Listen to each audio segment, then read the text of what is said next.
peut-être le mettre aussi un tout petit peu en contexte quand on regarde le monde des finances et surtout le monde de fonds d'investissement alternatifs. Il y a quand même certains éléments qui ont changé dans les derniers mois et qui ont un impact sur nous aussi. Donc, au-delà de notre fameuse exposure multimédia, comme on peut dire, qui est aujourd'hui maintenant, je dirais, terminée, on a eu quelques événements qui quand même ont impacté nos fonds. Le premier, et donc quand on dit impacter nos fonds, a fait des rachats également sur nos encours. Le premier, c'est, en fin de compte, une lecture plus restrictive en Belgique de qu'est-ce qui est un asset éligible dans un fonds interne ou dans un contrat d'assurance branche 23. Il y a 3 ans, on avait monté un fonds interne avec 2 compagnies d'assurance en Belgique qui étaient acceptés par les autorités, qui étaient en totale transparence avec et en accord avec eux. Et à notre grand regret, à la fin de l'année, les autorités belges ont décidé d'avoir une lecture plus restrictive de qu'est-ce qui est éligible et ont décidé de tout ce qui est fonds alternatifs ne peut plus rentrer dans les fonds dédiés et dans des fonds internes de branche 23. Donc, on a vu nos investisseurs qui étaient ravis par leurs investissements dans nos fonds, obligés de sortir de nos fonds dans le contrat dédié. Ça, c'était la première mauvaise nouvelle, je dirais. On espère qu'avec les nouvelles directives sur les fonds alternatifs, que ça va changer de deuxième partie de cette année-ci. Le deuxième aspect, c'est quand même l'ESMA qui est sorti, qui dit qu'aujourd'hui, et là, nous avons jusqu'à la fin 2013, que dans le ratio de 10% des fonds de fonds, nous ne pouvons plus mettre des fonds CIF. Donc, on a eu des allocations à des investisseurs institutionnels qui avaient utilisé Noble Group et Precious Time et Divine Jewels dans leurs fonds et qui aujourd'hui ont l'obligation maintenant d'enlever cette allocation. Et ça, c'est jusqu'à la fin de 2013. Donc, on essaie de le faire en douceur, coordonné avec eux. Mais on est très conscient que ça, c'est quand même une restriction au niveau d'investissement. Le prochain point qui est important aussi, c'est que, et là aujourd'hui on a de la chance d'avoir quelqu'un avec nous qui va rentrer plus en détail là-dessus, c'est l'IFRS et les non-comptabilités. Je vais laisser Fabien Bocard, qui se trouve au fond, donc qui est de l'Université de Louvain, parler un peu plus en détail sur ce point-là. Nous sommes très conscients de vouloir tout faire pour respecter la réglementation, les normes de comptabilité, pour montrer le maximum de transparence. C'était toujours la vocation de Elite Advisors. Quand on a monté Elite Exclusive Collection, ce qui était important, c'est qu'on s'est basé sur le modèle de la SICAV, en utilisant donc le CIF comme un véhicule qui permettait d'investir dans les objets tangibles. Mais toute la structure, toute la carcasse, toute l'administration, tout le, je dirais, contrôle et le risk management était basé sur la structure de la SICAV. Donc nous, avec les directives de la FMD, on est vraiment, je dirais, notre envie, c'est d'être parmi les premières à être compliant et avoir le label pour nos fonds.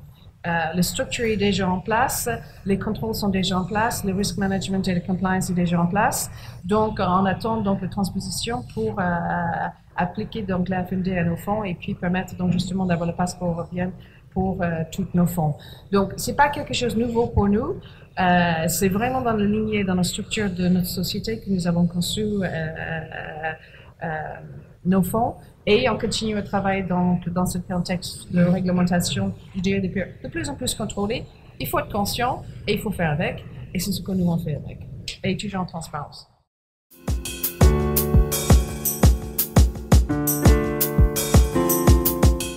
Messieurs, dames, bonjour. Je vais pas vous dire grand-chose pour l'instant. Je reprendrai la parole tout à l'heure. Je vais juste vous présenter Monsieur Fabien Bocard, qui est chercheur à l'Université catholique de Louvain et qui va nous exposer son travail sur la valorisation des vins en particulier, des actifs tangibles en général et des vins en particulier.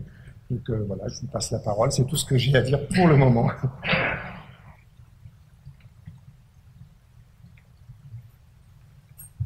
Voilà, merci.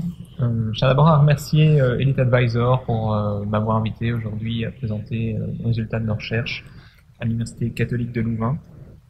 Et donc aujourd'hui, je vais vous présenter un petit peu la motivation derrière ces recherches et une norme comptable en particulier, la norme IFRS, qui est d'application depuis janvier 2013. On va parcourir les méthodes existantes pour la valorisation des vins aujourd'hui et une solution nouvelle, une approche scientifique destinée à être conforme aux nouvelles normes comptables. Et puis on conclura la présentation. Donc, notre équipe, c'est celle du professeur Hafner de la faculté des sciences de l'Université catholique de Louvain. Et nous sommes spécialistes en modèle économétrique pour la gestion générale des actifs tangibles qui sont utilisés comme investissement. Alors, nous, on pense, et c'est confirmé par le législateur, que la statistique et l'économétrie sont des outils clés pour mesurer les risques, faire des valorisations et gérer un portefeuille d'investissement tangible de façon optimale. Alors, l'équipe, c'est le professeur Minguet, professeur Hafner et moi-même. Et l'idée est vraiment venue d'un constat en 2008. L'art, les vins, les bateaux sont de plus en plus utilisés comme des investissements purs. Donc, ce sont carrément des substituts aux actions, aux obligations.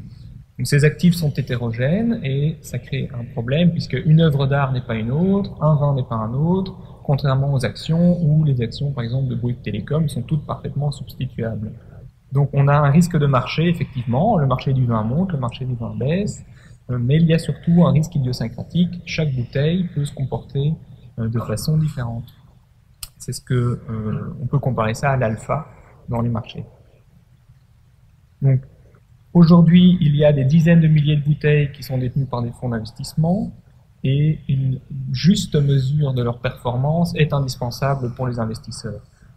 Il y a le calcul de la performance fee d'abord, bien entendu, et puis pour les acheteurs et les vendeurs des parts dans ces fonds, il faut savoir quel est le prix exact.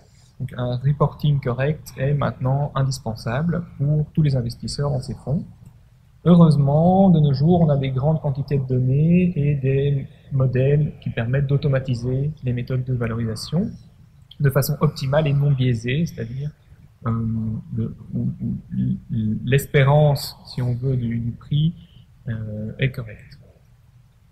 Donc, le vin également en tant que sujet de recherche est très intéressant. C'est pas un investissement traditionnel. Là, ce qui est passionnant, c'est qu'il ne distribue pas de coupons, il n'y a pas de dividendes, il n'y a pas de rendement, et pourtant c'est un investissement. Contrairement à l'art, il ne distribue pas ce qu'on appelle un dividende esthétique. Donc une œuvre d'art, on peut encore l'accrocher à son mur et en profiter.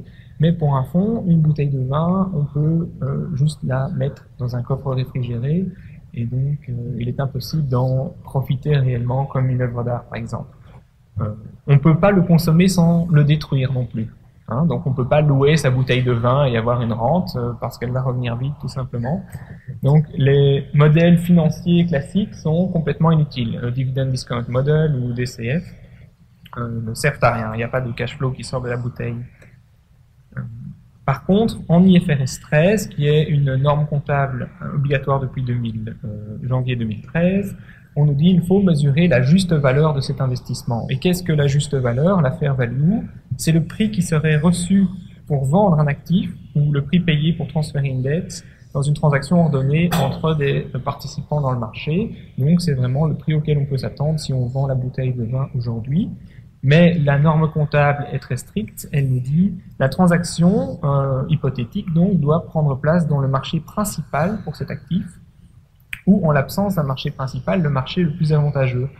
Donc c'est très simple, on pose l'hypothèse qu'un gestionnaire de fonds ne va pas faire n'importe quoi avec son stock et que s'il décide de vendre, il est probable qu'il décide de vendre d'une façon qui optimise la transaction tout simplement, c'est-à-dire générer un profit. Alors, il y a ces quelques concepts clés, le marché principal est le plus avantageux. On va voir tout de suite quelles sont les implications pour le vin. Et puis, il y a également une définition au niveau des types de données qu'on peut utiliser. En règle générale, dans IFRS 13, il y a 3 types de données. La bourse, hein, si on a par exemple des actions, des obligations, le cours est coté journalièrement. Des données liées au marché, Ça, ce sont des données dites de type 2, donc quand c'est le fonds lui-même qui effectue des transactions et qui observe des prix par lui-même, et puis des données de type 3 qui sont complètement non observables et qui doivent être modélisées. Par exemple, la volatilité implicite d'une option. Pour le moment, il existe différentes méthodes pour valoriser les fonds de vin. Alors on a le cas de l'expert indépendant. Toutefois, dans la recherche, on montre surtout pour l'art que l'expert est parfois biaisé. Il a tendance à être trop prudent dans l'estimation. Donc il y a un principe prudentiel chez les experts qu'il respecte, mais qui est en petite contradiction avec IFRS 13, puisqu'IFRS 13 souhaite le juste prix, la valeur à la transaction. Et puis on a une approche dite du LiveX, qui est basée sur une bourse d'échange et qui est une initiative privée. Et on va voir tout de suite quels sont les tenants et aboutissants de ce type de valorisation. Et enfin, on propose une approche scientifique, une modélisation hédonique, dont le but explicite est la conformité IFRS. Alors, je vais venir sur le LiveX, puisque en fait le LiveX est une bourse de vin privée qui s'est autoproclamée standard de l'industrie et qui est pour le moment utilisée par des fonds pour valoriser leur stock. Alors ces fonds sont essentiellement des fonds situés dans les îles anglo-normandes ou Caïmans ou BVI. Et une première constatation sur ce type de valorisation est que ça n'est pas indépendant puisque l'expert est un intermédiaire. Donc on a déjà un problème au niveau de l'indépendance de l'expertise. Alors comment fonctionne cette valorisation qui est reportée comme étant standard? Eh bien, vous allez voir, elle est surprenante. Quand il y a une offre d'achat ou de vente, eh bien, on prend la moyenne des deux. Ça, jusque-là, ça semble correct. Toutefois, parfois, le prix d'achat est remplacé par le prix de vente dans l'estimation. Alors là, c'est déjà moins conventionnel. Et puis, sans prix de vente, on utilise des données marchands, dont la source n'est pas spécifiée.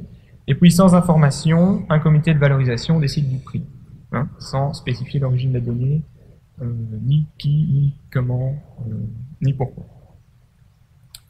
D'autant plus, cette méthode est basée sur une bourse qui n'est pas représentative du marché du vin. Je prends leurs chiffres de 2011 qui sont publiés. Sur 100 millions de pounds de transactions, les Bordeaux constituaient 95% des volumes. Donc c'est une bourse qui est essentiellement spécialisée dans les Bordeaux. Tandis qu'en enchères, on a, à titre de comparaison, 2 fois plus de volume, plus de 2 fois du volume, et on couvre tout le marché, y inclut les vins plus vieux, les vins de collection. Également, c'est une plateforme qui standardise la qualité, et la standardisation de la qualité dans le vin, ça ne fonctionne que pour les très jeunes vins, dont la provenance est parfaitement connue, puisque dès le moment où la provenance est moins connue, on a des problèmes de transparence dans le marché. Alors, ce qui pourrait expliquer le fait que le LiveX refuse explicitement d'utiliser les prix d'enchères, on voit un biais commercial. Les enchères sont simplement les concurrents du LiveX, donc ils refusent de l'utiliser, ça a du sens. Et puis, il pourrait y avoir un rabais LiveX, étant donné que les enchères sont plus transparentes que le LiveX sur certains vins, on peut s'attendre à une prime de risque sur ce type de plateforme. Alors, c'est également confirmé en règle générale par la littérature scientifique. J'insiste ici plutôt sur le dernier papier de Pagano et Roll. Il nous dit que le bid-offer spread implicite d'un marché aux enchères transparent est plus étroit qu'un marché des dealers moins transparents, ce qui est le cas ici. C'est un article très intéressant qui a été publié dans le Journal of Finance en 1996. Alors, pour une approche scientifique, je rappelle les 3 types de données qu'on peut utiliser. Type 1, la bourse. Type 2, les données d'un fonds et des modèles. Et type 3, seulement des modèles. Donc, les données de type 1 dans le vin, nous considérons qu'elles ne sont pas fiables. Les bourses sont trop spécialisées et elles sont peu propices pour vraiment faire une valorisation d'actifs hétérogènes. Par contre, les données de type 2, elles peuvent être vraiment utiles. On va se concentrer sur le fonds lui-même. Qu'est-ce que le fonds fait? Donc pas ce que le marché fait, mais qu'est-ce que le fonds fait? Quelles sont ses tactiques d'achat, de vente? Le fonds bénéficie souvent d'économies d'échelle que le reste du marché ne bénéficie pas. Le fonds également est un fournisseur de liquidité, c'est-à-dire qu'il peut faire le marché, il met des prix à l'achat, des prix à la vente, et il bénéficie ainsi d'une prime de liquidité. Et puis, le fonds exploite un marché dysfonctionnel, c'est montré dans la littérature aussi. Il y a des opportunités d'arbitrage dans le marché du vin. Et donc, tous ces phénomènes font que la valorisation d'un fonds de vin est quelque chose plus sophistiqué que de simplement regarder le niveau général du marché. Alors, on pense qu'un fonds de vin doit se concentrer sur sa niche et sur sa stratégie, mais tout de même, il faut tenir compte des écarts avec les maisons de vente, qui sont le marché le plus transparent. Donc, si on a un fonds de vin qui achète bien, il doit être récompensé, et s'il agit mal ou qu'il achète mal par rapport au prix du marché en maison de vente, eh bien, il doit être pénalisé. Donc, on propose 3 étapes. 1. Estimer un indice de prix sur base des transactions du fonds. On va utiliser une méthode dite d'indice hédonique, et ça correspond bien à une définition IFR 13. On va s'intéresser au prix observé dans le marché. Ensuite, on va valoriser le stock en utilisant cet indice de prix, qui a été fait de façon économétrique. Et puis, troisièmement, on va corriger les écarts par rapport au niveau des enchères. On va donc, comme j'ai dit, pénaliser les fonds qui sous-performent par rapport aux enchères, et par contre, reconnaître l'existence d'arbitrage et d'économie d'échelle ou d'achat au rabais dans d'autres cas. Brièvement, ici la première étape, pour illustrer, on va donc créer cet indice, et c'est là que l'économétrie va intervenir. Alors ça, c'est particulièrement utile pour les vins de collection, puisque les vins de collection sont rarement échangés, donc des modèles plus sophistiqués pour mesurer l'évolution des prix de ces vins ont une grande valeur ajoutée. Ensuite, on va revaloriser le stock à partir des prix d'achat et en suivant cet indice. Et puis, pour la conformité IFRS, ce qui est indispensable, c'est d'ajuster l'ensemble du stock au niveau des enchères.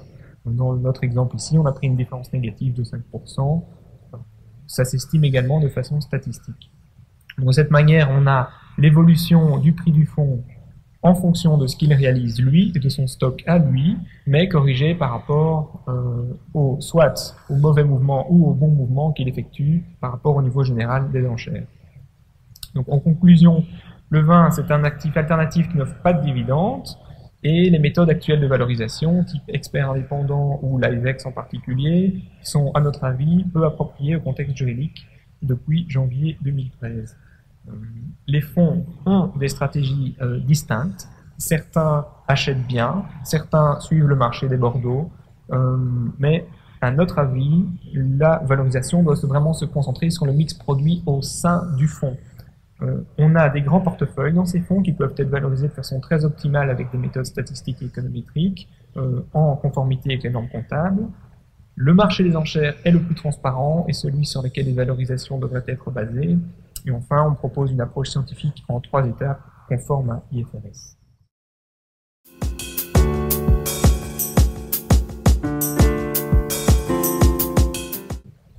Donc, bon, depuis le début, c'est vrai que la valorisation a toujours été importante pour nous. On y a mis beaucoup d'efforts pour la définir dès le départ, pour l'améliorer avec le temps, avec l'aide de nos advisors. Initialement, pour ceux qui nous connaissent depuis longtemps, vous savez qu'elle était faite en interne, qu'ensuite on a embauché un valorisateur externe qui a permis d'affiner encore et de l'améliorer encore, de la rendre toujours plus indépendante. On est en train de travailler sur cette méthodologie. D'ailleurs, depuis 2 ou 3 mois, on fait des valorisations en parallèle avec la méthode actuelle et cette méthodologie-là. Et ce qu'on constate, c'est qu'on est à peu près en ligne avec ce que l'on fait déjà aujourd'hui. Donc c'est assez encourageant, mais bon, c'est encore en cours. On travaille là-dessus. Alors, Noble Cru, pour ceux qui connaissent pas tout, je vous refais un petit topo, mais pour beaucoup que je vois dans la salle, vous connaissez toute l'histoire déjà. Christian, donc, je l'ai rencontré, je crois même avant 2007, et à l'époque, donc, il sévissait déjà dans le domaine de l'investissement en vin. Il achetait pour des privés, il constituait des caves et il leur permettait d'investir à travers ces caves dans ce domaine-là. Pour rappel, il a un passé de banquier. Il a fait 20 ans de banque dans les plus grandes institutions. Donc, il a à la fois la casquette finance, il sait penser diversification, gestion de liquidité, gestion des risques, etc. Mais son autre caractéristique assez unique, c'est que depuis qu'il a 15 ans, c'est un passionné de vin, qui dort peu, qui lit beaucoup, qui a fait tout ce qu'on peut faire comme apprentissage dans le monde du vin, et il continue encore aujourd'hui à faire des cours. D'ailleurs, il était en Bourgogne récemment pour faire encore un cours. Il est entre autres sommelier, il est entre autres membre du Grand Jury européen de la dégustation, ambassadeur de cru, membre de différentes associations. Et lorsqu'on a créé ce fonds, on travaillait dessus en 2007, il est parti le 1er janvier 2008, on lui a confié la gestion. Donc c'est un CIF de droit luxembourgeois que vous connaissez tous. Bien sûr, un fonds un petit peu atypique par rapport aux autres fonds. Autour de ce fonds, il y a une équipe d'experts, puisque Christian n'est pas tout seul à gérer ces fonds. Il y a 8 personnes derrière lui. Et l'objectif de gestion est d'acheter tout simplement les meilleurs vins de ce monde dans les meilleurs millésimes. Voilà, donc la base du fonctionnement du fonds a été bien sûr de sélectionner les vins les plus intéressants, ceux qui sont traités le plus souvent, ceux que l'on voit régulièrement en achat et en vente aux enchères. Pour rappel, si vous prenez les 10 plus grandes maisons d'enchères au monde, vous avez pratiquement une vente aux enchères quelque part dans le monde chaque jour, ce qui donne un certain niveau de liquidité et aussi des prix qui servent pour la valorisation.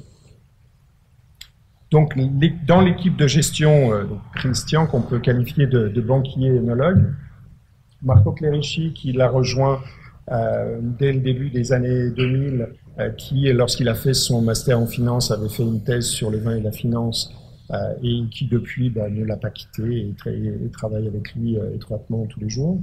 Averardo, qui est le deuxième co-gérant, vient d'une famille toscane qui produit du vin depuis plus de 600 ans. Ça, c'est les 3 personnes clés, on va dire, de l'équipe. Et derrière, il y a d'autres personnes qui s'occupent de tous les aspects logistiques, statistiques autour de cette équipe. Alors, ce qu'il faut souligner, effectivement, c'est, au-delà de cette équipe très préparée, c'est le réseau très important que cette équipe a, qui leur permet d'acheter dans de bonnes conditions, de vendre dans de bonnes conditions, de repérer les caves les plus intéressantes à travers le monde. C'était un bref rappel pour ceux qui connaissaient pas encore.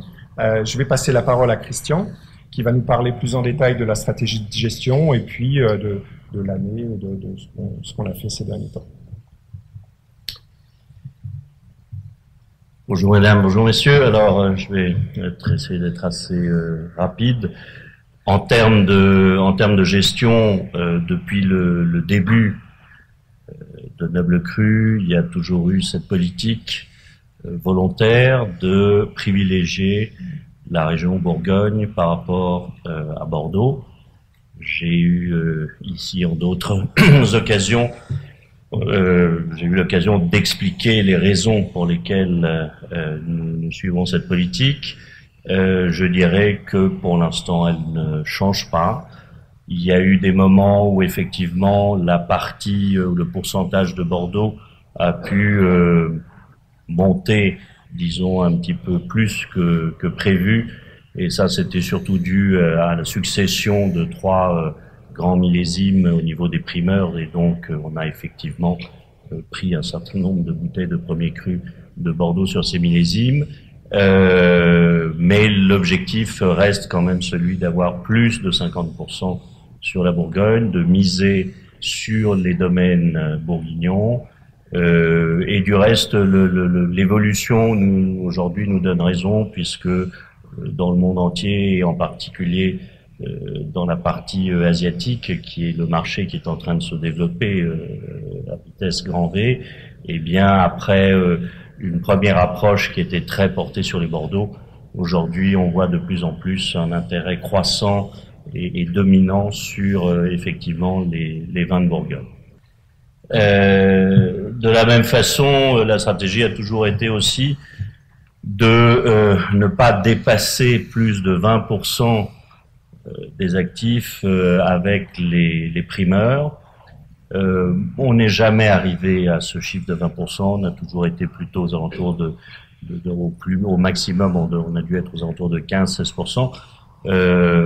Comme je disais tout à l'heure à certains d'entre vous, on va probablement maintenant baisser, car en fait, sur 2011, on n'a pas beaucoup acheté de primeurs, on en a pris un petit peu, mais pas beaucoup, le millésime étant pas exceptionnel.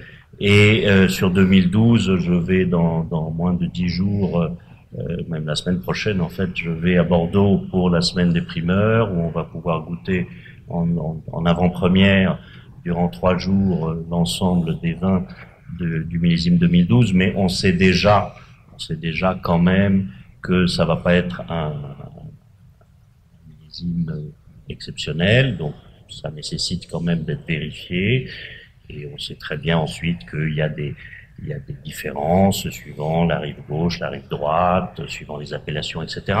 Mais je ne pense pas que en 2013 nous allons faire de gros achats primeurs.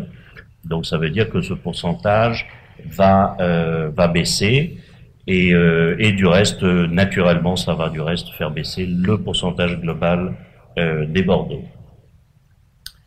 Le reste du portefeuille, j'ai mentionné ici 70% les vieux millésimes. Les vieux millésimes, en réalité, ce n'est pas uniquement des vieux millésimes. Il y a un certain nombre de vieux millésimes qui sont les très grands millésimes du passé pour certains vins.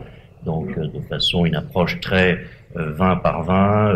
En 45, c'est Mouton Rothschild. En 47, c'est Cheval Blanc. En 61, c'est Latour, Pétrus et la Mission Aubryon et quelques autres. Mais les vieux millésimes, c'est aussi des millésimes beaucoup plus récents qui restent les grands millésimes des 20 dernières années, donc les 2000, les 2005, les 2008 qui sont maintenant arrivés, les 2009 également qui sont sortis de la partie primeur. Nous avons tout à l'heure eu une présentation très intéressante sur les méthodes de valorisation. Aujourd'hui, pour l'instant, la valorisation de Noble Cru continue à être faite telle qu'elle a été faite depuis le début, à savoir que le portefeuille est valorisé sur base mensuelle et sur la base d'une moyenne arithmétique faite par 4 valeurs, 2 valeurs de marchands, 2 valeurs de maisons d'enchères présélectionnées dès le début, ce qui permet à peu près d'avoir des prix pour presque tous les vins. En réalité, on n'a jamais des prix pour tous les vins parce que à l'intérieur de Noble Cru, il y a certains produits qui sont tellement exceptionnels, tellement rares, qu'effectivement, il n'y a jamais ou très très peu de transactions. Je pense à certaines très vieilles bouteilles de Romanée Conti ou certaines très vieilles bouteilles également de Château d'Yquem, où effectivement le nombre de transactions mondiales, il faudrait remonter au moins 5 ou 10 ans en arrière pour trouver une transaction. Ça, c'est ce qui est fait aujourd'hui. Je pense que de plus en plus, il va y avoir une évolution en 2013, justement avec les chercheurs de l'Université de Louvain, pour améliorer le plus possible le travail de l'évaluation. Je tiens quand même à mentionner, parce que souvent on pense que l'évaluation c'est quelque chose qui finalement pourrait être faite assez simplement et tout, et je m'évertue toujours à répéter que ici nous avons un sous-jacent qui est une bouteille de vin et qui donc est quelque chose de très particulier, et comme l'a dit tout à l'heure M. Bocard, il y a des paramètres extrêmement importants qui font que 2 bouteilles du même vin, la même étiquette, la même millésime et tout, vont avoir des valorisations qui sont dissemblables parce que certains paramètres de ces 2 bouteilles changent. Donc on ne peut pas, dans le vin, on ne peut pas dire qu'une bouteille est exactement égale à une autre. Ces paramètres, très très rapidement, ce sont bien évidemment la qualité. La qualité, ça veut dire la couleur du vin, ça veut dire le niveau le niveau du vin dans la bouteille, ça veut dire la limpidité, et notamment ce sont des éléments extrêmement importants lorsqu'on parle de vieilles bouteilles, et 2 vieilles bouteilles où l'une aura une couleur qui est parfaite et l'autre aura une couleur qui est par contre déjà un petit peu délavée, il peut y avoir des variations de prix qui dépassent le vin de 30%. Donc ça, il faut le savoir. Les conditions de stockage, là aussi, les conditions de stockage sont très importantes, de savoir comment ça a été stocké, de comment on les stocke. Alors nous, Noble Cru, une fois qu'on a les bouteilles, elles sont stockées de façon, je dirais, tout à fait exceptionnelle, dans les meilleures conditions de température, d'hygrométrie. Les conditions de stockage sur les vieilles bouteilles, on peut les voir, d'abord au moment où on les achète, puisqu'on a généralement on va sur place, on vérifie les caves, et puis également il y a la qualité des étiquettes. Là, l'étiquette peut donner une indication sur comment la bouteille a été stockée. Et comme je dis toujours, ce n'est pas la meilleure, ce n'est pas lorsque l'étiquette est parfaite que c'est la meilleure condition. Généralement, ça veut dire qu'elle a été dans un contexte trop sec. La provenance, de plus en plus aujourd'hui, la provenance est un élément qui rentre en ligne de compte, et je suis convaincu que dans les prochaines années, ça va être un élément extrêmement important. Et l'histoire, c'est un petit peu la même chose que la provenance. La mise en bouteille, là c'est très simple, entre une mise bouteille d'un négociant, un Cheval Blanc 47, mise bouteille négociant, ça peut valoir 1000, 1500 euros. Et personnellement, à ce prix-là, je l'achèterai pas. Un Cheval Blanc 47 mise château, ça vaut 10 000 euros. Et à 10 000 euros, je l'achète tout de suite. Voilà. Vous avez deux bouteilles qui semblent être pareilles, mais ce sont pas du tout la même chose. Donc, Laurent Bialette est la personne que nous avions fait rentrer dans le fond pour la valorisation, qui est un personnage assez exceptionnel, je dirais, dans son genre. Il y a peu de personnes comme lui dans le monde qui sont capables de faire le travail qu'il fait aujourd'hui.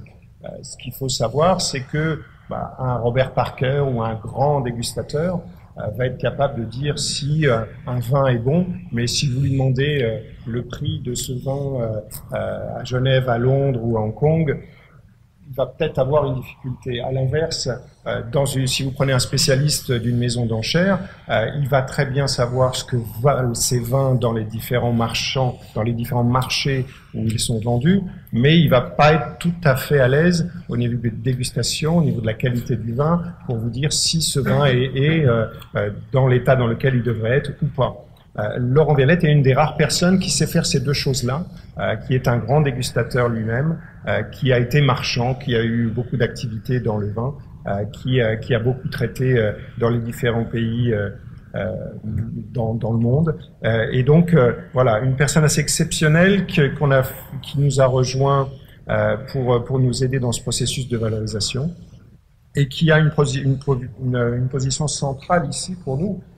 Parce que chaque mois, c'est lui qui va revoir la valorisation, qui va ajuster, qui va contrôler que tout ce qui se fait dans ce fonds est fait comme il faut. Le processus en lui-même, donc Christian on a parlé tout à l'heure, on a mis un exemple ici pour illustrer ce processus, mais très simplement, on se base sur deux prix d'enchères, les deux derniers connus, et deux prix de marchands parmi des listes qui ont été présélectionnés. Il y a eu des due diligence sur tous les marchands et ces marchands sont revus chaque année. On regarde tous les différents critères qui nous permettent de juger de la qualité d'un marchand. Ça va être sa capacité à obtenir les bons vins, les prix qu'il fait, sa connaissance, son stockage, son sérieux, son nom sur la place, toutes sortes de critères qui vont faire qu'un marchand va faire partie de la liste ou pas. Pareil pour les maisons d'enchères. Une fois prélevé ces prix, donc il y a une moyenne qui est faite, qui représente une moyenne de prix de marché. Et donc quelque part, on se rapproche déjà pas mal de ce que suggère l'Université de Louvain, puisqu'on utilise des prix de transaction, en tout cas pour la partie enchères. L'expert indépendant donc revoit tous ces prix. On le contrôle nous-mêmes, puisque même, vous le savez sûrement, même si on délègue la gestion ou la valorisation, nous, Elite Partners ou Elite Advisors, on en reste responsable. Donc il y a un recalcul qui est fait. Christophe, qui n'est pas dans la salle aujourd'hui, qui travaille pour nous, revalorise à quelque chose comme 90%, en tout cas les plus grosses lignes du portefeuille. Ces fichiers sont ensuite envoyés à KCIS, qui fait la valeur liquidative pour nous. Et la personne qui fait la valeur liquidative a elle-même une série de contrôles qu'elle exécute, puisqu'elle a surtout pas envie de devoir la refaire. Donc elle va vérifier les variations, tout ce qui peut lui sembler anormal dans une valorisation. Et enfin, Deloitte chaque année audite cette valorisation et les rapports sont ensuite transmis. Pour revenir aussi à un point que soulevait tout à l'heure Christian, il parlait des quelques vins qui sont pas régulièrement cotés. Ça concerne vraiment quelques vins.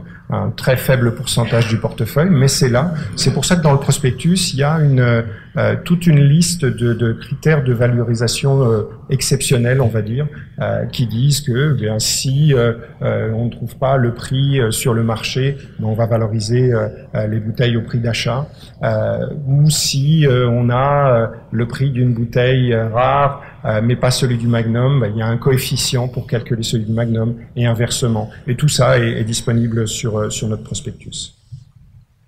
Alors, un petit commentaire aussi sur la valorisation et sur les performances. Lorsque l'on regarde ces performances et cette valorisation, c'est vrai qu'on a l'impression quand même que cette valorisation est assez linéaire et progresse gentiment. Mais ça, je dirais, c'est les bienfaits de la diversification et de la bonne gestion de Christian. Et si on regarde à l'intérieur de cette ligne, l'histoire n'est pas du tout la même, parce que en particulier l'année dernière, vous le savez tous, les Bordeaux ont chuté fortement. Et si vous voyez là ce qui s'est passé l'année dernière, effectivement, la ligne bleue, ce sont les Bordeaux qui ont vraiment chuté fortement parce que les Chinois, tout d'un coup, ont décidé qu'ils aimaient moins le Bordeaux, aussi parce qu'il y avait beaucoup de faux et beaucoup d'histoires en Chine sur certains Bordeaux, et puis aussi parce qu'ils ont évolué dans leur goût, et c'est assez classique de commencer à apprécier le vin par le Bordeaux, qui est peut-être plus accessible en termes de qualité de dégustation et de goût, pour ensuite se porter vers le Bourgogne, qui est plus complexe, plus sophistiqué. Il se trouve qu'on a aussi plus de Bourgogne que de Bordeaux, donc ça va très bien pour nous. Il se trouve que les Bourgognes, du coup, ont bien profité de ce changement d'avis ou d'habitude de la part des Chinois. Et on voit ici donc les Bordeaux en baisse, les Bourgognes qui grimpent. Et puis, si on regarde aussi, il y a une autre ligne qui est NC Purchase, qui est la ligne jaune, qui est aussi la capacité de Christian à générer des plus-values par sa bonne qualité d'achat. Donc ça aussi, ça a contribué à la performance, puisque à chaque fois qu'il est à même par son pouvoir d'achat, par ses relations, d'acheter des caves à des prix plus intéressants que ceux du marché, bien sûr, ça contribue à la performance. Et ça, c'est un peu le mix qui a produit la performance de l'année dernière. Voilà. Alors bon, là, pour rappel, les performances des différentes années, bon, vous les connaissez, vous les avez déjà vues. On est à un peu plus de 80% de performance sur 5 ans, et on est en train de faire tout ce qu'il faut pour que tout cela continue bien, comme vous le souhaitez. Les ventes, peut-être, Christian, tu peux nous en parler? Alors, les ventes, disons que le fonds, maintenant ayant une antériorité de 5 ans, c'était prévu qu'on commence à faire un petit peu de rotation et à remettre en vente certains produits. On avait déjà commencé il y a 2 ans, notamment, je me souviens, en ayant vendu les Bordeaux 2006, mais ça c'était un petit peu parce qu'il y avait l'arrivée de certains primeurs, donc c'était pour faire de la place à un millésime qui m'intéressait plus. Là, on a réellement commencé des ventes importantes sur des bouteilles, disons, qui étaient à pleine maturité. Depuis le début de l'année, on a déjà réalisé pratiquement 10 millions d'euros, ce qui est pas peu. Et la chose intéressante, c'est que on peut dire que tout a été réalisé à des valeurs qui sont égales ou supérieures à celles des valorisations. Pourquoi? Eh bien parce que, en fait, nous avons bien évidemment des contacts. Lorsque nous vendons, nous n'allons pas vendre sur le marché à un intermédiaire qui lui-même va revendre à un intermédiaire qui va revendre à un caviste qui revendra ensuite à un client final. Comme nous avons des bouteilles qui sont tout à fait spéciales, exceptionnelles, les gens dans le monde entier le savent, et nous avons donc la possibilité de toucher les acheteurs finaux. Et on passe à travers toute la filière en allant directement au consommateur final. Donc là, pour l'instant, je dirais que on est tout à fait tout à fait satisfait de ce qui a été fait maintenant depuis le début de l'année, et on a d'autres opérations qui sont en cours pour faire un peu de rotation du portefeuille. C'est du reste la stratégie qu'on aura dans le courant du 2013. Encore une fois, ça rentre un petit peu dans la stratégie globale qui est celle de diminuer un petit peu les Bordeaux qui avaient eu tendance un petit peu à augmenter et réaugmenter la Bourgogne. Donc effectivement, si ensuite on va regarder au niveau des ventes, tout ce qui a été fait aujourd'hui, c'est majoritairement plus du Bordeaux qu'on a vendu et on a effectivement racheté plutôt du Bordeaux. La gestion des risques. Alors, gestion des risques, tout d'abord, c'est clair qu'on gère un stock physique, donc il faut être conscient de comme j'ai dit tout à l'heure, le conditionnement, la conservation. Hein, ça ne suffit pas d'avoir un grand vin et d'avoir un grand millésime. Une fois qu'on a ça, faut-il qu'il soit bien conservé, donc c'est très important.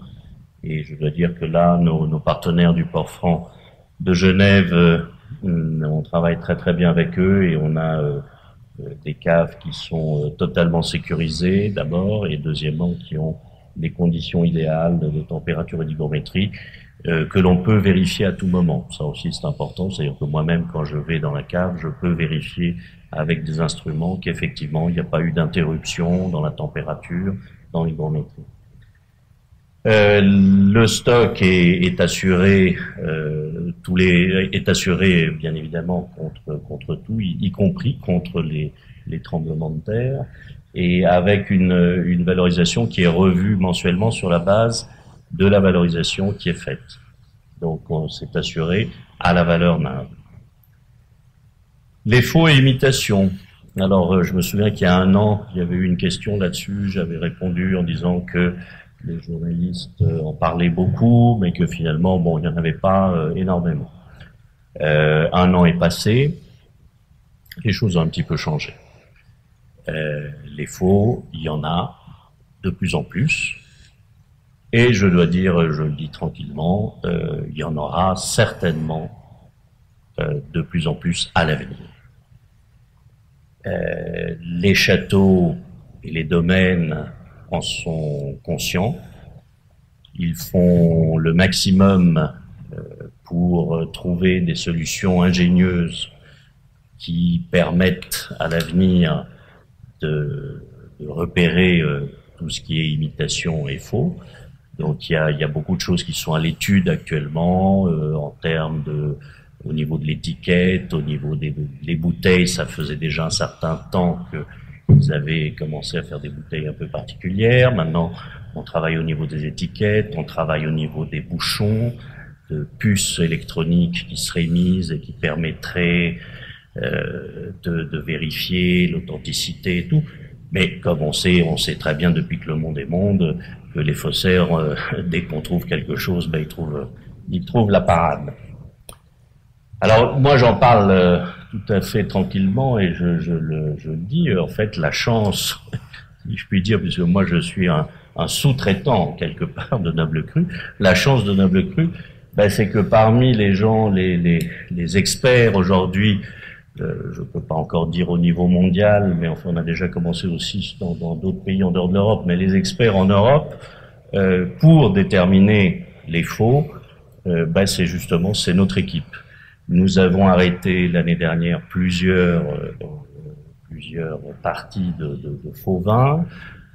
J'ai été moi-même convoqué, demandé en tant qu'expert indépendant par les procureurs de certains pays en Europe pour intervenir justement pour vérifier la véridicité ou le faux de certaines bouteilles.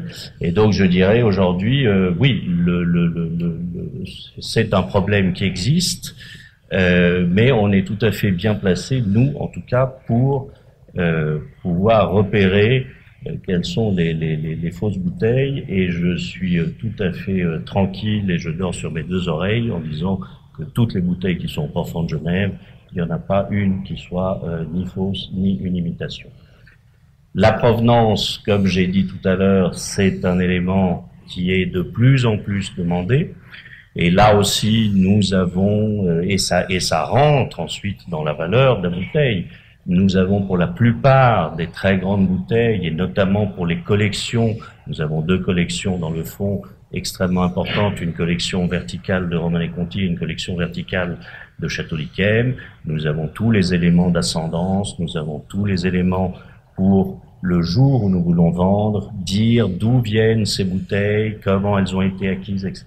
Ça, c'est des éléments extrêmement importants au moment de la revente. Enfin, dernier point, auquel je tiens toujours particulièrement, la logistique. La logistique, c'est toujours la partie la plus compliquée. Dans un fonds d'investissement dans le vin, la partie logistique, c'est le gros problème.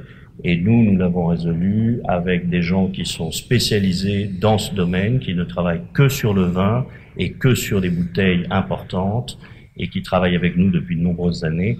Donc, qui savent parfaitement ce qu'il faut faire, comment il faut opérer lorsque l'on va prendre des chargements qui quelquefois sont des chargements de plusieurs centaines de milliers d'euros. Donc c'est quelque chose de tout à fait important.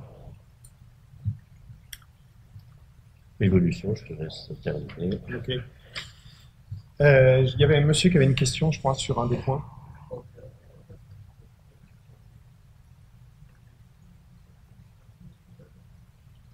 Quand il sera au point, là, fonctionnel, on regardera ce qu'ils sont à même de faire, quels sont... Encore une fois, on doit faire les intérêts de nos investisseurs, donc ce qu'on recherche, c'est la qualité, la sécurité et des prix. Et au départ, de toute façon, le profond de Luxembourg est prévu hors sol. Donc, c'est dans une première phase, donc dans un premier temps, ce ne serait pas adapté pour le vin. Donc, ça dépend de l'évolution de vos fonds ici.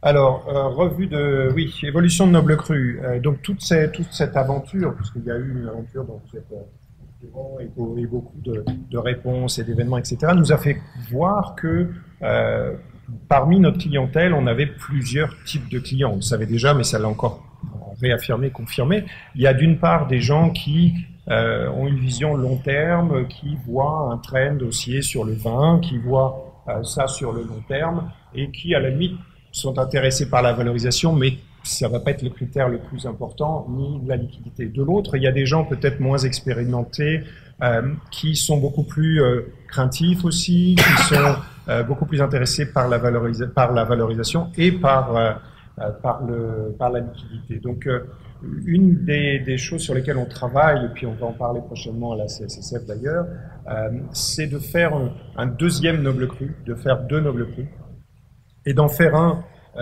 avec ceux qui ont une vision un peu plus long terme, avec des valorisations plus espacées, et donc avec une stratégie plus long terme.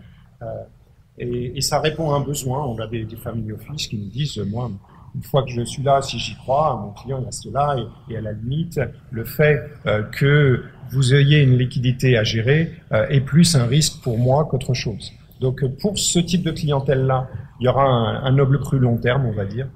Et puis après, pour les autres qui sont plus intéressés par la périodicité, la liquidité et l'immédiateté de la chose, il y aura un Noble Cru, l'existant, sur lequel on va renforcer la poche de liquidité et sur lequel on va instaurer justement ce turnover régulier d'une grande partie du portefeuille, de façon à ce que cela tourne et génère des liquidités. Et ça, c'est l'évolution future. Au-delà de ça, j'en ai parlé tout à l'heure, l'automatisation de la valorisation, parce que le portefeuille devient de plus en plus important. C'est de plus en plus compliqué de faire une valorisation manuelle sur des lignes qui sont de plus en plus importantes. Et il y a maintenant une réglementation qui a changé et des solutions en termes de valorisation. Donc ça, c'est les axes futurs sur Noble Cru.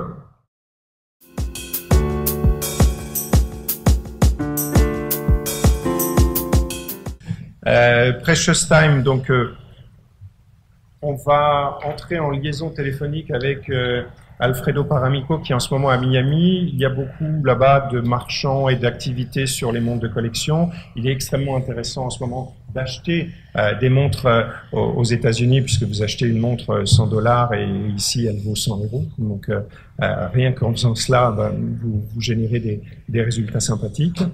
Donc Alfredo, c'est un peu le petit frère ou l'alter ego de Christian, c'est un profil similaire, il y a un mixte d'expérience bancaire et lui, dans son domaine, un fanatique de montres. Il collectionne les montres depuis qu'il est tout petit. Il est un des grands collectionneurs de ce monde, mais sa collection est bien identifiée et séparée du fonds. Il connaît tous les marchands, les collectionneurs, les experts de ce monde. Il a une réputation sur ce marché. Il a, comme Christian, un réseau important de connaissances qui est extrêmement utile lorsque l'on veut acheter ou vendre. Il sait qui a acheté quoi, à quel prix, qui veut vendre ou qui veut pas vendre mais se laisserait tordre le bras. Donc, et c'est extrêmement important dans la gestion courante du fonds. On va lui au-delà d'Alfredo, il y a un comité des sages qui nous assiste dans la. On est en train d'appeler déjà. Ouais. Un comité des sages qui nous assiste dans l'évaluation et dans le choix des objets. Quand il y a une question sur un objet, on fait appel à eux sur des objets importants, sur la valorisation, sur l'intérêt d'un objet pour le fonds. Et il y a là aussi un valorisateur externe, expert, qui, comme Laurent Vialette, est un expert indépendant et reconnu sur le marché, qui, lui, chaque mois aussi, va valoriser le portefeuille de façon intégrale, va en plus un rôle d'authentificateur, puisque chaque mois, il va au port-franc pour authentifier tous les objets qu'on aura achetés, et aucun objet ne rentre dans le fonds s'il n'a pas été authentifié par l'expert. Voilà, pour rappel, brièvement, et on va laisser Alfredo parler du marché, de l'année passée et des perspectives. On va commencer avec un numéro qui, pour moi, c'est très important. Dans le 2007, qui c'est l'année qu'a commencé la crise qui c'est la maison de la vente aux enchères la plus importante du monde pour les montres, a vendu pour 70 millions de dollars. Dans le 2012, jusqu'à près 5 ans, et avec la crise encore, la crise a doublé le numéro et a vendu pour 140 millions de dollars. C'est donc normal qu'il y a deux choses qui sont très importantes. La première, c'est que aujourd'hui, les montres de collection les très importantes, les montres rares, les montres de qualité sont aujourd'hui vues comme des actifs refuges, c'est très important. Et la deuxième chose très importante, c'est que la valeur moyenne des montres a monté vraiment beaucoup. Il faut dire que on a vu dans le 2012 beaucoup de records du monde qui ont été pulvérisés. Et je me rappelle de les ventes aux enchères de Christie's où en novembre à Genève, une montre de Patek Philippe en platine a été vendue pour jusqu'à 4 millions de dollars. Et une autre montre en platine, c'était la montre d'Eric Clapton, a été vendue pour 3 500 000 dollars.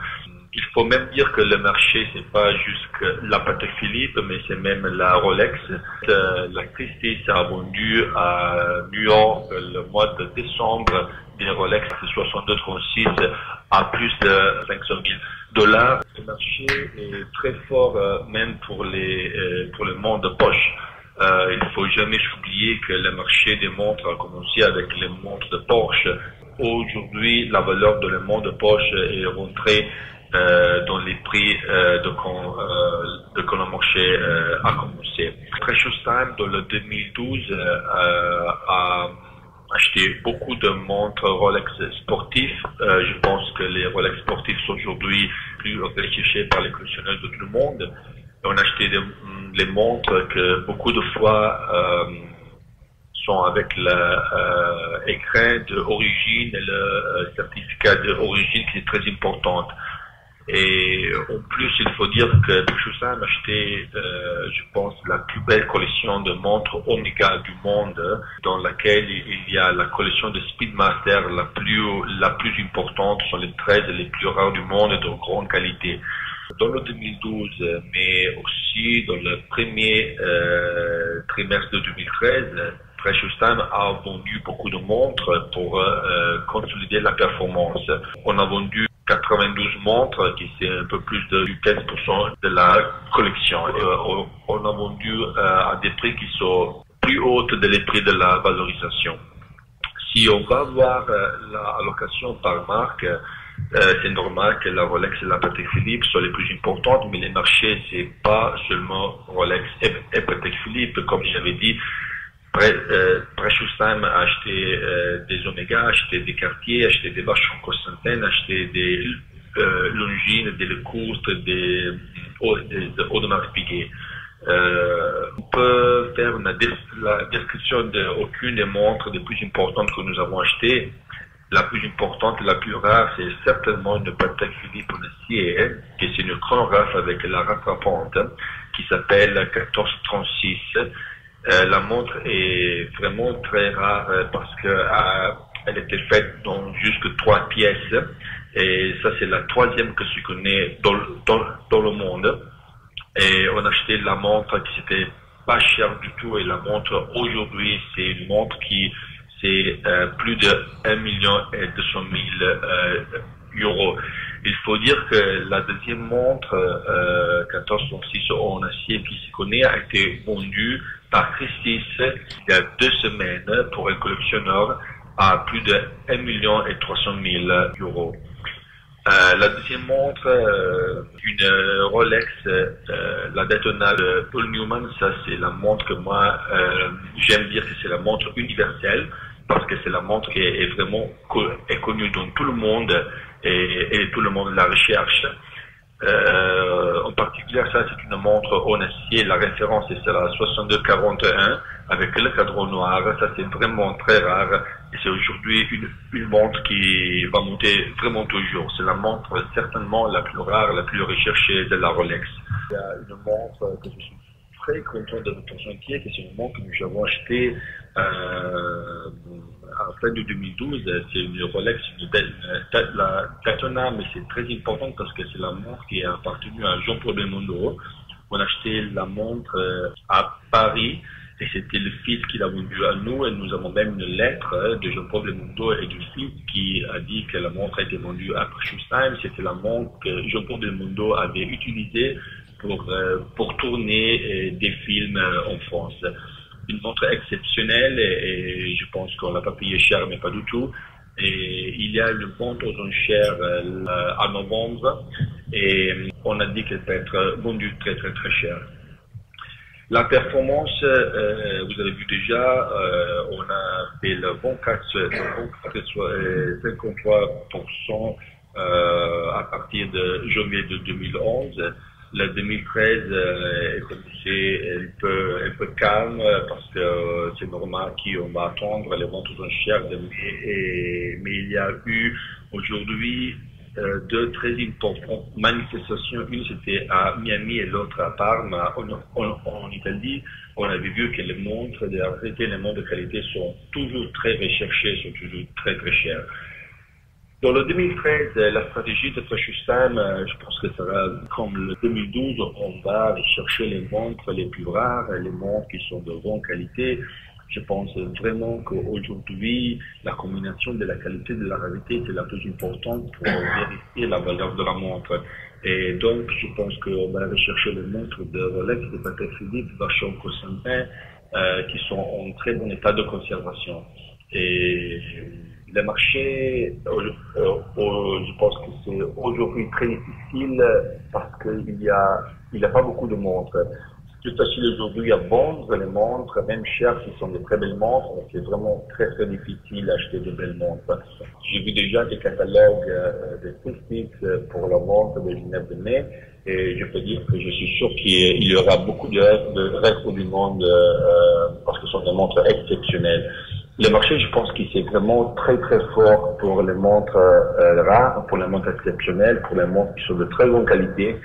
Et je pense que ça, c'est le trend qui va continuer pour même le 2013. Non, Alfredo, merci. Merci beaucoup. Merci beaucoup et bonne journée à tout le monde. Merci. Ciao.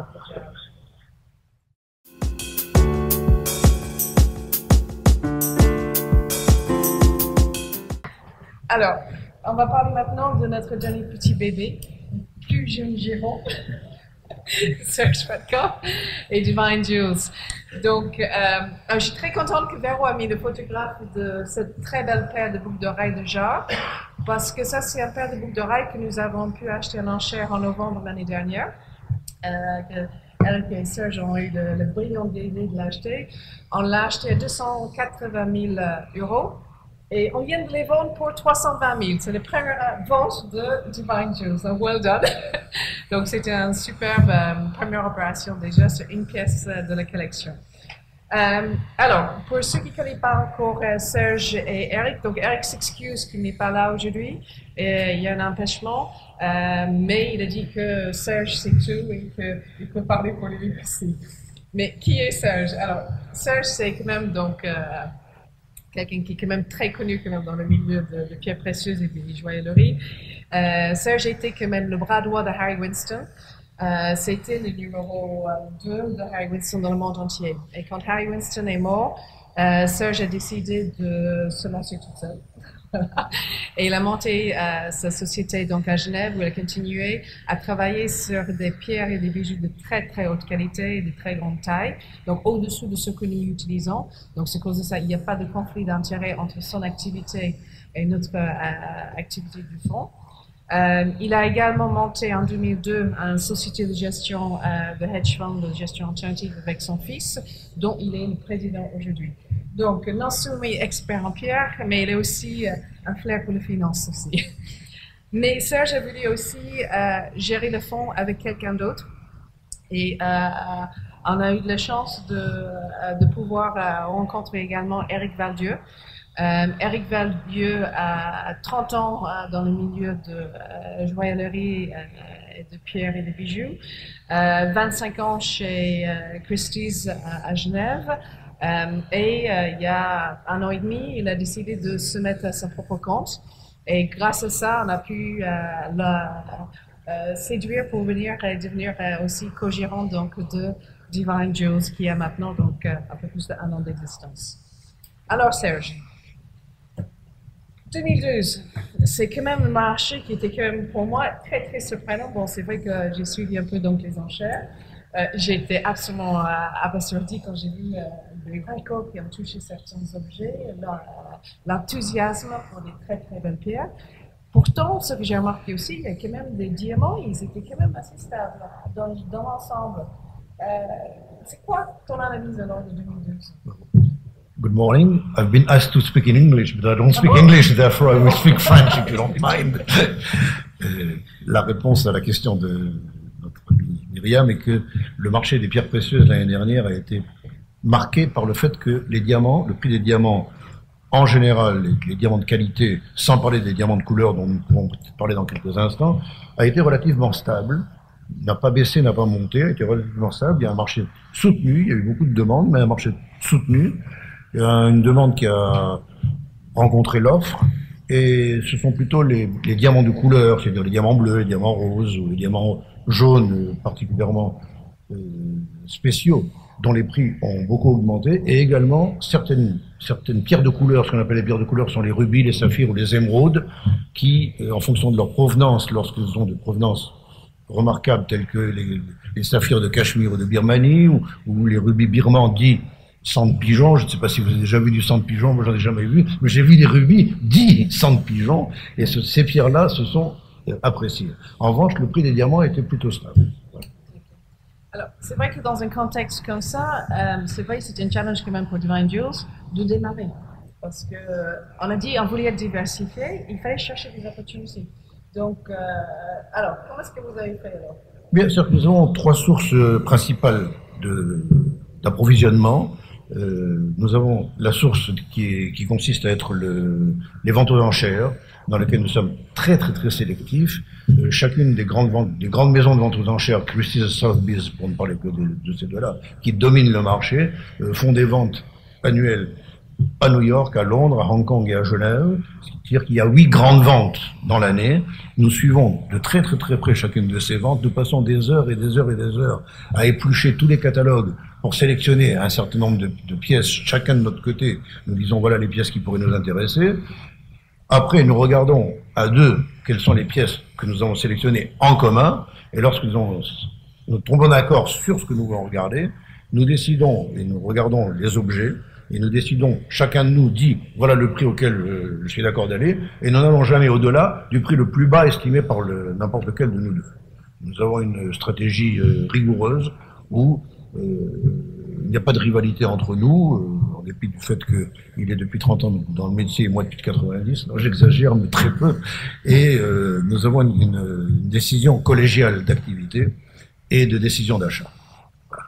La deuxième source que nous avons pour les achats nous avons un réseau de professionnels du monde entier qui sont des amis, des relations, des gens auxquels moi j'ai été pendant... Myriam a dit que j'étais le numéro 2 chez Harley Winston, elle avait tout à fait raison, parce que le numéro 1 était Monsieur Harley Winston. Donc j'étais le numéro 2, de facto. J'étais le bras droit de Monsieur Winston pendant 20 ans, dans le monde entier, ce qui m'a permis d'avoir, comme Monsieur Roger dans ses activités, un réseau d'amis, de connaissances, de relations auxquels nous faisons appel quand nous cherchons telle et telle pierre. Je viendrai peut-être tout à l'heure vous parler d'un rubis que nous avons acquis il y a quelques semaines. Depuis que nous avons créé le fonds, nous essayons d'acheter un rubis de qualité. Et nous avons réussi à acquérir un rubis de qualité, en fonction des critères que nous avions, qu'après 13 mois d'activité. Et nous avons acheté un rubis de 5 carats, de très très belle couleur, que nous pensons avoir acquis dans d'excellentes conditions, dans la mesure où il avait été acquis dans une vente aux enchères 1 an avant, et le poids était indéterminé, mais il était estimé en dessous du poids réel qu'il était lorsqu'il a été desserti. En plus de ça, lorsqu'il a été acquis, il avait certaines petites imperfections. La personne qui l'avait acquis à l'époque l'a retouché, l'a retaillé, a pris le risque de l'améliorer. Nous avons pu l'acquérir et il est accompagné de certificats qui en attestent et sa qualité et son origine. Et nous l'avons payé 10% de plus que le prix qu'avait payé l'acheteur 1 an avant, en ayant pris le risque du poids, le risque de la qualité, le risque de l'origine. Donc nous pensons avoir fait un investissement de qualité. Notre ami Christian Roger, tout à l'heure, vous parlez d'investissement à court, moyen et long terme. Je dirais que dans notre environnement de pierres précieuses, un investissement à court terme n'a strictement aucun intérêt. Si l'un d'entre vous disait je vais entrer dans le fond des Divine Jewels aujourd'hui, et puis dans 3 mois je vais gagner 4%, je vais en sortir, il a peut-être raison d'espérer gagner 4%, mais c'est absurde. Nous sommes dans un métier où, sauf soubresauts tels que un 3e choc pétrolier, une guerre qui serait beaucoup plus importante au Moyen-Orient ou ailleurs dans le monde, ou des événements particuliers qui pourraient faire que le prix des pierres précieuses augmente de manière irrationnelle, comme ça s'est déjà vu en 1980. Vous avez vu, lors du 2e choc pétrolier, entre juillet 79 et janvier 80, le prix de l'or est passé de $300 à $850, l'argent métal est passé de 8 cents à 50 cents, et par un phénomène absurde d'entraînement, le prix des pierres précieuses, et en particulier les diamants, a également été entraîné par cette hausse qui était totalement irrationnelle.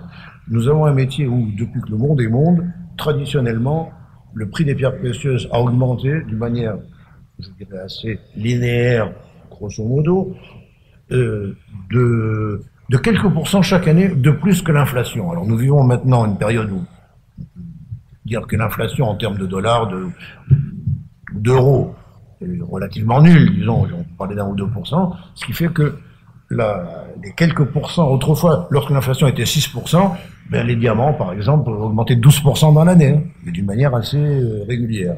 Donc les conditions ont un peu changé. Je dirais que ma vision du fonds que nous gérons est une gestion à moyen, voire moyen long terme, si vous voulez. Bon, là, comme disait Myriam, je parle trop. Oui. C'est pas grave. My lips are sealed. Donc on va passer sur le prochain slide parce que parfait, d'accord. Parce qu'il va raconter des histoires et après il va, donc pour oui. la suite lorsque nous irons pour notre collation, pour l'amour du ciel, n'hésitez pas à venir me poser toutes les questions que vous voudrez, et ce soir à 10h, lorsque j'aurai manqué mon premier, mon deuxième et mon 4e train, tout ira bien. C'est juste. Alors ça c'est juste pour montrer un petit peu donc la composition de la portefeuille au départ. Donc c'est vrai que là, on est quand même au-delà de 50% en diamant. C'est comme ça, je viens de dire, c'est qu'en fin de compte, c'est que même si on a envie d'avoir donc une bonne diversification, il faut tomber sur les bons prix, il faut trouver des belles pièces. Et c'est vrai que quand j'étais aux enchères avec vous, j'avais remarqué quand même que les perles naturelles, Mon Dieu, les prix. Voilà. Alors, en ce qui concerne les perles naturelles, je ne vais pas vous faire un cours ex cathedra, mais on fait la différence entre les perles naturelles, qui étaient les perles telles que la nature les a créées spontanément, sans intervention humaine, et les perles qui existent depuis 1925, disons, dites les perles de culture, c'est les perles que nous portons tous, enfin que nos femmes portent, voilà, et qui sont deux choses tout à fait distinctes. Les perles naturelles ont pendant de nombreuses années montré des prix relativement importants, puis ça a stagné pendant de très très très nombreuses années, et il se trouve que les perles naturelles, les perles fines naturelles sont très recherchées en Inde et en Chine. Bon, comme vous le savez, l'Inde et la Chine sont deux pays qui ont explosé ces dernières années, et on assiste à une demande de perles naturelles en provenance de l'Inde et de la Chine qui est absolument effarante. Alors depuis que nous avons créé le fonds, Eric et moi, on dit, bon, bah, tiens, on va acheter quelques perles naturelles. Et chaque fois, on regarde et on va acheter ça, puis on a l'air d'imbécile parce que on est là, on pousse un objet jusqu'à 100 000 $ et il fait 300 000. Bon, alors c'est pas une question c'est parce que nous ne connaissons pas le marché. Nous pouvons apprécier la qualité, de même que M. Roger boire un vin, on apprécie la qualité, mais quand les prix deviennent absolument aberrants, que les choses sont irrationnelles, nous sommes perdus. Nous avons eu l'occasion d'acheter un collier pour 100 et quelques mille $ l'autre jour, et nous avons eu l'occasion de l'acheter, nous l'avons acquis dans d'excellentes conditions parce que les deux objets précédents pendant la vente étaient deux objets de plusieurs millions de $. Il y avait un brouhaha, ça fait du bruit, c'est des objets importants, ce qui fait que les gens parlent entre eux. Tu as vu ce que ça a fait, personne ne s'intéresse à ce collier. Et le temps de nous le raconter, bon, le marteau est tombé, nous l'avons acquis. Bon, c'est la vie de tous les jours. J'ai souhaité qu'il y en ait 10 en même temps dans ce lot, et que ce soit un lot de 3 millions de $ plutôt qu'un lot de 150 000 $. Mais on salue avec le chapeau qu'on a. Il n'y avait qu'un collier, nous l'avons acquis. Voilà. Alors, juste une aperçu de le portefeuille. Yes. Donc ça, c'est juste pour donner une idée. Donc, quand même, un très très bel émeraude Harry Winston. On a un superbe saphir. On avait parlé aussi d'une superbe bague avec un saphir en forme de cabochon. J'ai vu donc la semaine dernière, avec la chance de le voir. Il est absolument magnifique. Alors, cabochon, c'est le demi-monde comme ça.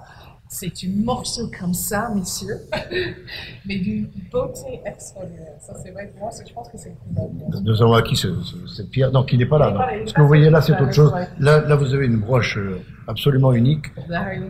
Non, c'est une broche de Van Cleef & Arpels, qui est ce qu'on appelle le serti invisible. C'est un mode de serti qui a été inventé dans les années 1930, qui au départ était inventé par quelqu'un qui en a vendu le procédé à Cartier, puis ensuite étonnamment, c'est Van Cleef & Arpels qui était connu dans le monde entier pour le serti invisible. Comme vous pouvez peut-être le voir là-dessus, on ne voit aucune griffe, parce qu'en réalité, les pierres sont tenues par des rails invisibles qui sont sous les pierres. Et là en dessous, derrière, vous avez des rails dans lesquels le dessous des pierres est tenu dans ces rails. Et c'est un bon. Alors, dans les sertis invisibles, très souvent, pour ne pas dire 100%, non, 98% des cas, ce sont des sertis invisibles, des bijoux de Van Cleef & Arpels qui sont généralement des fleurs. Et là, très exceptionnellement, vous avez ceux-ci qui sont des cloches. Et la chose également un peu étonnante, c'est que vous avez une cloche en diamant et une cloche en saphir. C'est un peu ce souvenir de ce qu'on appelle dans le métier les toi et moi. Vous avez des bagues. Vous avez deux pierres de forme semblable. Vous pouvez avoir un saphir et un rubis, une émeraude, un diamant blanc, un diamant jaune. Bon, et là, vous avez ce toi et moi de diamant blanc et de saphir. Alors, avec tout ce travail cette année, très belle performance. Alors voilà, en ce qui concerne les performances, la première année, nous avons eu une performance de 8,22% qui était en ligne avec ce que nous avions indiqué comme espérance. Vous savez, l'avenir est quelque chose de tellement dangereux qu'il est très difficile d'essayer de le prévoir. Et lorsque nous avons lancé le fonds, nous avons envisagé que la croissance annuelle serait de l'ordre de 8-10%. Nous avons une croissance de 8%. Il faudrait que je vous précise, puisque vous êtes tous des financiers, que le fonds, les investissements qui sont faits dans notre fonds sont des investissements qui sont faits en euros. Nous n'arbitrons pas le fonds et les achats sont exprimés en dollars, l'estimation est faite en dollars. Ce qui fait que nous sommes légèrement tributaires de l'évolution du prix de l'euro par rapport au dollar, et que là, la performance qui est, quand on la voit d'une manière brutale comme ça, moins 0,06 et moins 0,46 pour les 2 premiers mois de l'année, performance qui ne pourrait pas vous inciter à investir dans le fonds. Mais il faut tenir compte du fait que lorsque ces estimations ont été faites, l'euro était anormalement, à mon sens, je ne vous conseille pas de spiler contre l'euro, mais l'euro était anormalement passé à 1,35 par rapport au dollar. Ce matin, on était à 28,5, ce qui nous ramène dans la zone. Là, la performance, non pas sur l'augmentation de la valeur exprimée en dollars des pierres de notre fonds, mais par le simple effet mécanique que, à la dernière estimation, l'euro était à 1,33,5, que là, il est à 1,28,5, par un effet mécanique, l'estimation du fonds pour le mois de mars sera de 2, 3, 4% supérieure, uniquement par un effet de change. OK. Alors, l'avenir 2013, qu'est-ce que les marchés du pierre précieuse et du jour de demain? Alors, Monterland disait que l'avenir n'est à personne, l'avenir est à Dieu. Mais alors on va essayer de se substituer et d'essayer de faire un pronostic. La demande existe. La demande existe d'une manière ferme, d'une manière sérieuse, d'une manière importante, d'une manière réelle. La demande s'est déplacée au fil des millénaires. La demande n'a jamais été, dans n'importe que ce soit les objets d'art, soit les pierres précieuses d'or, n'a jamais été localisée dans un endroit sans bouger. Et il y a toujours eu des mouvements qui se sont faits. Alors, au fil des millénaires, la demande s'est déplacée vers les États-Unis qui ont représenté 50% du marché mondial des pierres précieuses. Et depuis quelques années, pour les raisons que vous connaissez, les anciens pays de l'Union soviétique, je parle des événements après le Moyen-Orient. Les anciens pays de l'Union soviétique, les nouvelles richesses qui ont été créées dans ces pays-là, en Inde et en Chine, a fait qu'il y a une demande qui est de plus en plus importante, de plus en plus profonde, de plus en plus réelle, de plus en plus sérieuse. Et autrefois aux États-Unis, enfin ça existe toujours, pour se marier, il y avait 2 conditions indispensables, à part le fait qu'il fallait que 2 personnes soient d'accord. Il fallait avoir une licence de mariage et acheter un petit diamant, que ce soit un petit diamant, un diamant plus grand. On ne pouvait pas se marier sans offrir un diamant. Et vous avez des gens qui achetaient un diamant pour $300, qui payaient à $10 par mois, pendant 30 mois. Donc et on y arrive, la Chine est en train d'avoir exactement les mêmes idées, que l'on ne se marie pas sans avoir un diamant. Comme il y a 1,3 milliard de Chinois, si chacun d'entre eux m'achetait un dixième de carat, j'aurais 130 millions de carats à vendre comme marché. Ceci pour vous dire que la demande est là, la demande est sérieuse, il y a de plus en plus de milliardaires en dollars dans ce genre de pays, et le gros avantage, c'est que les milliardaires en dollars d'Europe, les vieux noms, on va dire Rothschild pour dire n'importe quoi, bon, les noms connus, sont des gens qui possèdent, qui possèdent des pierres précieuses depuis des dynasties. Donc ils n'ont pas cette soif de posséder, d'acquérir des choses qu'ils n'ont pas. Parce que maman avait des pierres précieuses, grand-maman avait des pierres précieuses, arrière-grand-maman avait des pierres précieuses, et on les a léguées des uns aux autres. En Chine, dans les anciens pays de l'Union soviétique et aux Indes, c'est pas la même chose, de nouvelles fortunes. Si je vous dis Monsieur Ambani, j'imagine que 99% d'entre vous n'ont jamais entendu ce nom. Ce sont 2 frères indiens qui possèdent 100 milliards de dollars à eux deux. Il y en a un qui vaut 60 milliards de dollars et l'autre 40 milliards de dollars. Et ce sont des noms absolument inconnus de nous tous. Vous avez des gens en Malaisie ou en Indonésie qui valent des milliards de dollars et dont le nom est l'équivalent de M. Dupont et qui ont des forêts d'EVA et autres. Vous avez des fortunes qui rendent les fortunes de nos jours, telles que nous les connaissons, nous, en Europe, des misérables. Quand on vous dit M. Agnelli ou je ne sais pas trop qui, c'est rien au point de vue fortune. Non, mais je dis ça d'une manière très sérieuse.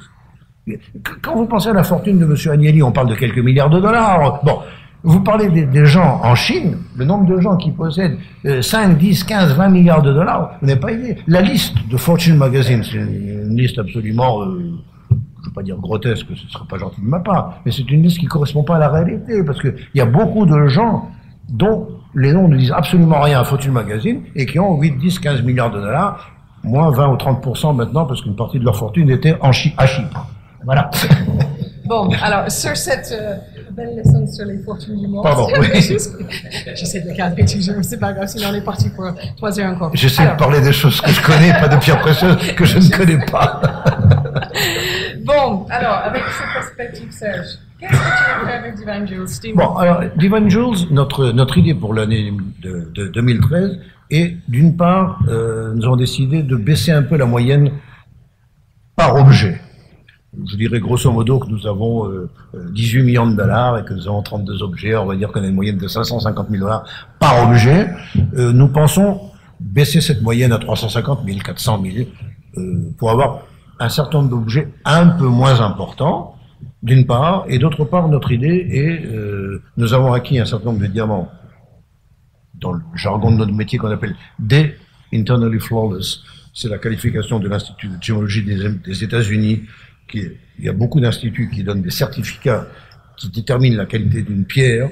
Le seul qui fasse autorité dans le monde entier et dans la parole fasse foi est le Gemological Institute of America, qui vous dit, c'est comme une analyse de sang, voilà, vous dit, voilà, votre sang il est comme ça, comme ça, comme ça, comme ça, comme ça, et vous dites le diamant que vous avez confié à l'examen, comme ça, comme ça, comme ça. L'intégralité des diamants que nous possédons, que nous avons achetés, que nous achetons et que nous achèterons, seront tous munis d'un certificat du GIA. Je ne dis pas que le certificat du HRD d'Anvers, le Hograd, ou le certificat de Gublin en Suisse, par exemple, ou de certains autres instituts aux États-Unis, ne soit pas aussi bon en jugement que que le certificat du Gemological Institute of America. Mais le certificat du Gemological, c'est celui qui fait foi. Vous téléphonez à quelqu'un, dit j'ai un certificat du GIA, il est comme ça, comme ça et comme ça. Les gens jugent. J'ai oublié de vous dire tout à l'heure, parce que Myriam is pushing me about time. La troisième source d'approvisionnement que nous avons est la source qui, pour moi, est une source qui vous donne la valeur véritable des objets. Vous avez à travers Internet un réseau qui est ouvert uniquement aux professionnels et auquel les professionnels ont accès lorsqu'ils sont abonnés. Il faut pas faire partie de ce cénacle. Bon.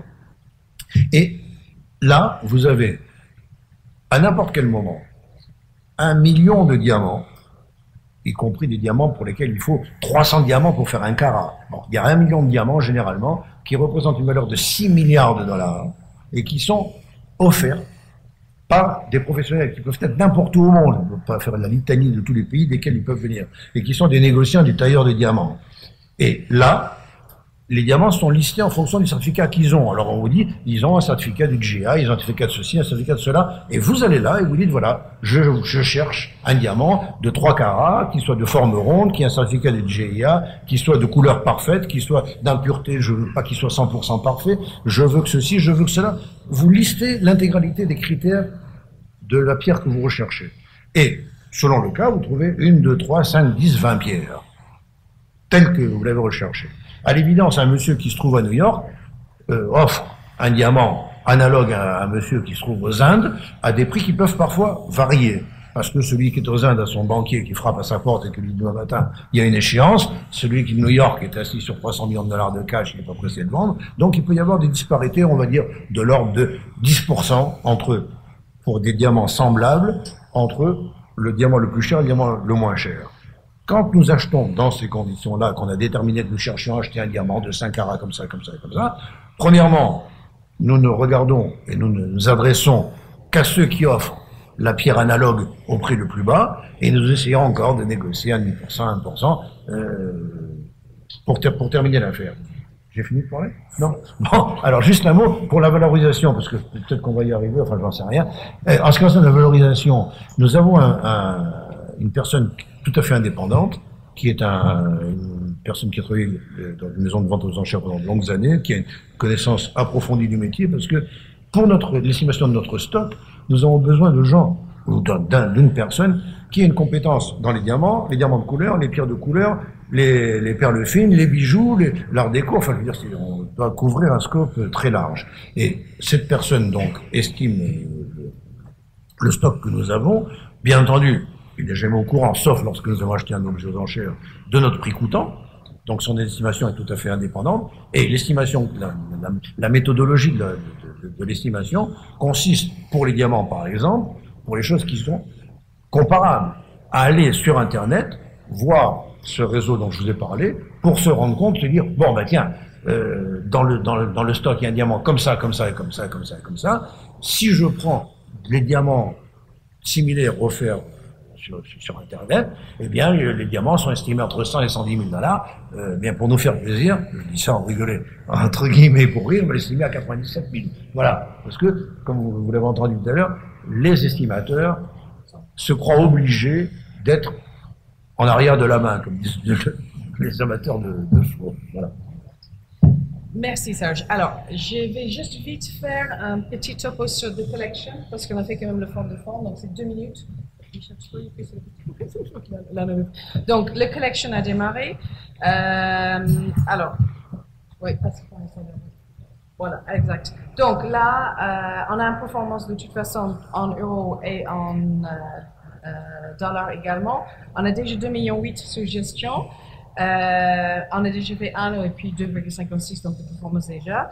L'objectif, c'est d'avoir donc un asset allocation qui est composé de nos 3 fonds sous-jacents pour le moment. Le jour que nous aurons d'autres fonds, l'objectif, c'est aussi, il serait exposé à ces autres fonds par la suite. Donc pour le moment, décembre, oui. Il y a 5 millions maintenant, donc avec décembre. Donc ça, c'est juste pour vous dire que la collection fonctionne très bien.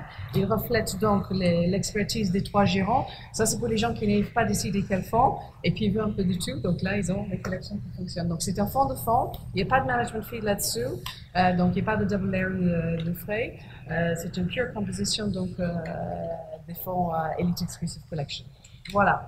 Alors, je sais que c'est 1h30. C'est très tard. Est-ce que vous voulez faire des questions? Est-ce que vous voulez qu'on pose des questions en haut? En haut, parce que je pense que vous m'avez tout fait, mais j'ai l'impression. Donc, les gérants sont là, on est tous là, on est à votre disposition pour discuter. Je vous remercie de votre patience, ça a pris un peu plus de temps que prévu. Ça, c'est à cause de ma jambe, ça a ralenti tout le monde. Donc, je m'excuse. Et puis, on va se trouver en haut maintenant pour un cocktail et puis l'occasion de parler et poser vos questions. Merci beaucoup.